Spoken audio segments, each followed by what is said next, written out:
అన్నంలో వేసుకుంటే, ఇంకా దిబ్బరొట్టెలో మినపరొట్టెలో నంచుకుంటే చాలా టేస్టీగా ఉండే పులుసు ఇది. చక్కగా ఫైనల్గా రెడీ అయిపోయింది. కొత్తిమీర కూడా వేసేసి నేను దించేసుకున్నాను అనమాట. మీరు కూడా తప్పకుండా ట్రై చేసి చూడండి. ఇది ఎలా చేయాలో తెలుసుకోవడం కోసం మీరు చూస్తున్నారు మరువలేని వంటలు ఛానల్. చింతకాయ కొరమేను చేప పులుసు చేసుకోవడం కోసం ముందు మ్యారినేట్ చేసుకుంటున్నాను. అల్లం వెల్లుల్లి పేస్ట్, మసాలా కారం, పసుపు, ఉప్పు వేసి నేను ఇదంతా కలిపేసి పట్టించేసి మ్యారినేట్ చేసేస్తాను అనమాట. మొత్తం చక్కగా పట్టేలాగా పట్టించాలి, లేకపోతే నీసు వాసనగా ఉంటుంది. మంచి టేస్ట్ రావాలన్నా, నీసు వాసన పోవాలన్నా ఈ మ్యారినేషన్ అన్నిటికన్నా నాకు చాలా ముఖ్యం.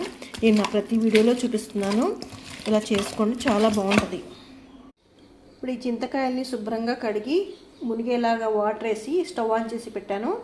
జస్ట్ ఒక పొంగు వచ్చినప్పుడు ఇప్పుడు ఇట్లా వాటర్ పొంగినప్పుడు మనం స్టవ్ ఆఫ్ చేసేసుకుంటాం. జస్ట్ 2-3 మినిట్స్లో వచ్చేస్తుంది అనమాట ఈ పొంగు. ఇప్పుడు ఈ ఉడికిన చింతకాయలు నేను ఇట్లా గుజ్జు తీసేసుకుంటాను అనమాట. జస్ట్ ఇట్లా క్రష్ చేయగానే మొత్తం వచ్చేస్తుంది. 2-3 సార్లు మనం వాటర్ వేసి తీసేసుకోవచ్చు అనమాట. చూసారా ఎలా వచ్చేస్తుందో? ఇలా తీసేసుకోవాలి.